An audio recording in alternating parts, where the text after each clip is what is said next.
नमस्कार, मैं हूं गीतिका पांडे और आप देख रहे हैं टुडे हरियाणा। हमारे प्यारे राज्य हरियाणा से जुड़ी हुई खबरों को देखने के लिए हमारे चैनल को जरूर सब्सक्राइब करें। साथ ही आप हरियाणा के किस जिले से चैनल देख रहे हैं हमें कमेंट बॉक्स में कमेंट कर जरूर बताएं। एक साल में बढ़ गए 10,000 पेंशनधारी। हरियाणा में जनवरी से 3,000 देने की तैयारी। अब बुजुर्गों को पेंशन की टेंशन नहीं रहेगी, क्योंकि बैंक खाते की केवाईसी और डीबीटी उपरांत 60 साल की उम्र पूरी करते ही उनके बैंक खाते में सीधा पेंशन पहुंच जाएगी। भिवानी जिले में एक साल के अंदर करीब 10,000 नए पेंशनधारी बढ़ गए हैं। अब जनवरी महीने 3,000 देने की तैयारी चल रही है। इन पेंशन धारकों को कहीं आवेदन करने की जरूरत नहीं पड़ी, बल्कि अपने बैंक खाते में आधार कार्ड और पैन कार्ड को अपडेट कराते हुए केवाईसी कराया था। अमेरिका में संदिग्ध परिस्थितियों में भारतीय परिवार की मौत, आवास पर ही पुलिस को शव मिले। हरियाणा के करनाल जिले के वकील की इकलौती बेटी और दामाद और नाती की अमेरिका की डोवर, मैसाचुसेट्स की राजधानी बोस्टन शहर में मौत हो गई। उनके आवास पर ही पुलिस को शव मिले हैं। अब तक ये स्पष्ट नहीं हो सका है कि उन्होंने सुसाइड किया है या फिर किसी ने उनकी हत्या कर दी। अमेरिका की पुलिस ने तीनों के शवों को कब्जे में ले लिया है और मामले की जांच में जुटी है। घटना की सूचना पर जिला बार एसोसिएशन के वकीलों में भी शोक की लहर दौड़ गई। वकीलों ने इस मौके पर दुख प्रकट किया। रोहतक में 22 करोड़ की ठगी, 2 लोगों के हस्ताक्षर से होना था लेन देन। मंजीत ने धोखाधड़ी से ट्रांसफर कर ली रकम। साथी पार्टनर की धोखाधड़ी का शिकार डॉक्टर राकेश व डॉक्टर मनोज ने बताया कि हमारी पार्टनरशिप डीड के मुताबिक कोई भी लेन देन 2 लोगों के हस्ताक्षर व सहमति से होनी थी। कोई भी इकलौता पार्टनर इस बैंक खाते से लेन देन नहीं कर सकता। इसके बावजूद मंजीत ने खुद को सोलो सिग्नेटरी या खाता संचालक बना लिया। यही नहीं, 20 जुलाई 2017 को बैंक खाते से बिना हमारे संज्ञान के 15 लाख रुपए लाठी इलेक्ट्रॉनिक्स फर्म में मंजीत ने अपने हस्ताक्षर से ट्रांसफर कर दिए। इसके अलावा 14 अगस्त 2017 को बैंक की सोनीपत रोड शाखा रोहतक से 13 लाख रुपए फिर से लाठी इलेक्ट्रिक्स फर्म में मंजीत ने अपने हस्ताक्षर से ट्रांसफर कर दिए। महिला के आयुष्मान कार्ड का पंजाब में गलत उपयोग, आरोपियों ने किया 69,120 रुपए का फर्जीवाड़ा। में केंद्र सरकार की महत्वाकांक्षी आयुष्मान भारत योजना में सेंधमारी का मामला सामने आया है। चरखी दादरी के चंपापुरी क्षेत्र निवासी एक महिला का पंजाब के रायपुरा स्थित नीलम अस्पताल में भर्ती दिखाकर 69,120 रुपए की धोखाधड़ी की गई। जिस समय अवधि में महिला उपचाराधीन दिखाई गई थी, उस समय वो घर पर मौजूद थी। महिला मोनिका की शिकायत पर दादरी शहर थाना पुलिस ने इस संबंध में धोखाधड़ी का केस दर्ज कर लिया है। अम्बाला से अयोध्या धाम के लिए चलेंगी स्पेशल ट्रेनें, राम भक्तों को मिलेगी सुविधा।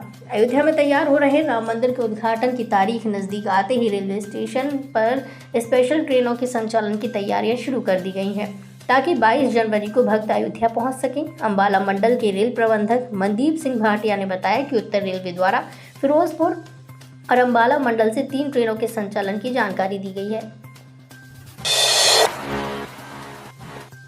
गरीब परिवारों को पहले ही नहीं मिल रहा राशन, अब डिपो संचालक भी हड़ताल की तैयारी में। अनुराग ढांडा।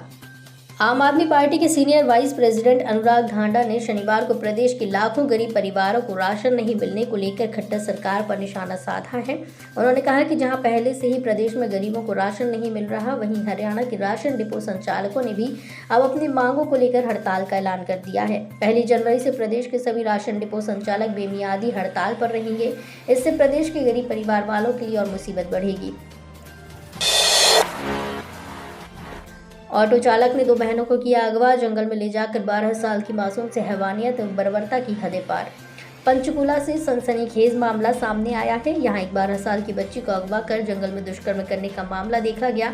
लहूलुहान अवस्था में घर पहुंची बच्ची ने पिता को आपबीती बताई। इसके बाद बच्ची का दिव्यांग पिता न्याय के लिए चौकी और थानों के चक्कर काटता रहा। रात 1 बजे बच्ची के पिता सेक्टर 5 महिला थाने पहुंचे। उसके बाद बच्ची को सेक्टर 6 नागरिक अस्पताल में भर्ती करवाया गया।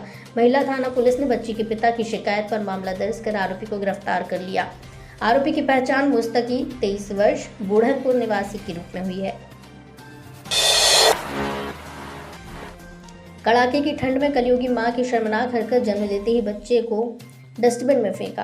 कड़ाके की ऐसी सर्दी कि घर से बाहर निकलते ही हाथ पांव कांपने लग जाते हैं। लेकिन ऐसे में एक कलयुगी माँ का कलेजा नहीं कांपा, जिसने 9 माह तक अपनी कोख में पालकर मासूम को पैदा होती पॉलीथीन में डाल डस्टबिन में फेंक दिया। यहाँ उसको उठाकर कुत्ते नोचने की फिराक में थे। हालांकि एक कुत्ता तो उसे पॉलीथीन को लेकर एक दुकान के सामने बैठ गया। जैसे ही उसने बच्चे को नोचने का प्रयास किया तो तभी दुकानदार की नज़र उस पॉलीथीन पर पड़ी जिसमें मासूम नग्न हालत में खून से सना हुआ था। बच्चे को देखते ही दुकानदार ने तुरंत पुलिस को फोन कर सूचना दी। सूचना मिलते ही पुलिस और चाइल्ड लाइन डायरेक्टर मौके पर पहुंच गए। करनाल में युवक की बेरहमी से हत्या, रंजिश में किए धारदार हथियार से वार, पहले दुकान से बाहर खींच कर लाए हमलावर। करनाल के सेक्टर 32-33 थाना क्षेत्र के फुसगढ़ रोड स्थित उत्तम नगर में पुराने विवाद के चलते युवक की धारदार हथियार से हत्या कर दी गई। मौके पर ही युवक की मौत हो गई। हमलावर वारदात को अंजाम देने के बाद भाग निकले। आनंद फानंद में युवक को लहूलुहान हालत में परिजन नागरिक अस्पताल लेकर पहुंचे, मगर युवक की पहले ही मौत हो चुकी थी। सूचना पर पहुंची पुलिस ने घटना की जानकारी ली और युवक के शव को पोस्टमार्टम के लिए भेजा। एफएसएल और CI2 की टीम ने मौके पर पहुंचकर साक्ष्य जुटाए। वारदात को अंजाम देने वाले हत्यारोपी CCTV फुटेज में कैद हुए, जिनकी धरपकड़ के लिए पुलिस दबिश दे रही है।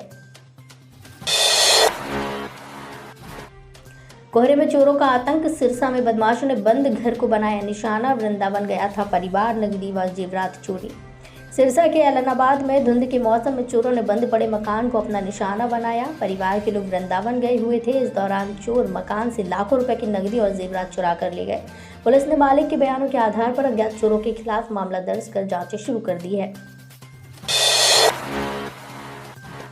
कोहरे के कारण करनाल में हादसा, अज्ञात वाहन की टक्कर से एक ASI की मौत, बाजार से घर लौट रहा था मृतक। करनाल केंद्रीय थाना क्षेत्र के इंदरगढ़ गांव के पास बाजार से सामान लेकर घर लौट रहे ASI को अज्ञात वाहन ने टक्कर मार दी। इस हादसे में मौके पर ही मौत हो गई। यह हादसा शुक्रवार देर शाम घने कोहरे के चलते हुआ। आसपास के लोगों ने परिजनों का नाम लेकर जानकारी दी। परिजनों की सूचना पर पहुंची पुलिस ने मौके से सबको बरामद किया और पोस्टमार्टम करवाया।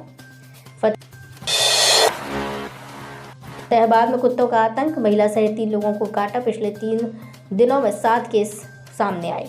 फतेहाबाद में सड़कों पर घूम रहे आवारा कुत्ते हिंसक होते जा रहे हैं, जिससे लोगों में आवारा कुत्तों के प्रति भय बना है। शनिवार को भी एक महिला सहित 3 लोगों को आवारा कुत्तों ने काट खाया, जिनको उपचार के लिए फतेहाबाद के नागरिक अस्पताल में भर्ती करवाया। JBT टीचर का पति व ससुरालजनों पर प्रताड़ित करने का आरोप, ASP से लगाई गुहार तो हुआ मामला दर्ज। सिरसा में 21 साल तक साथ रहने के बाद शनिवार को एक महिला टीचर को उसके पति व सास ससुर ने बेरहमी से पीटकर घर से बाहर निकाल दिया। पीड़िता ने डायल 112 पर फोन कर पुलिस को सूचित किया।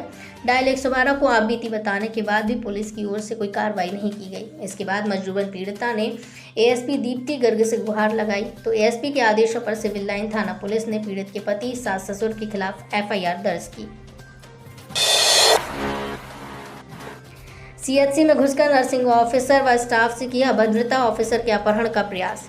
हरियाणा के सोनीपत में स्थित एक सामुदायिक स्वास्थ्य केंद्र में घुसकर देर रात 3 युवकों ने जमकर उत्पाद मचाया। उन्होंने प्रसूति विभाग में तैनात नर्सिंग ऑफिसर व 2 अन्य कर्मियों से अभद्रता करने के साथ ही नर्सिंग ऑफिसर को जबरन उठाकर ले जाने की कोशिश की। नर्सिंग ऑफिसर के शोर मचाने पर अन्य कर्मी भी एकत्रित हो गए। तो ये थी हरियाणा राज्य से जुड़ी हुई आज की कुछ खास और अहम खबरें। इसी तरह की लेटेस्ट अपडेट देखने के लिए टुडे हरियाणा को जरूर सब्सक्राइब करें।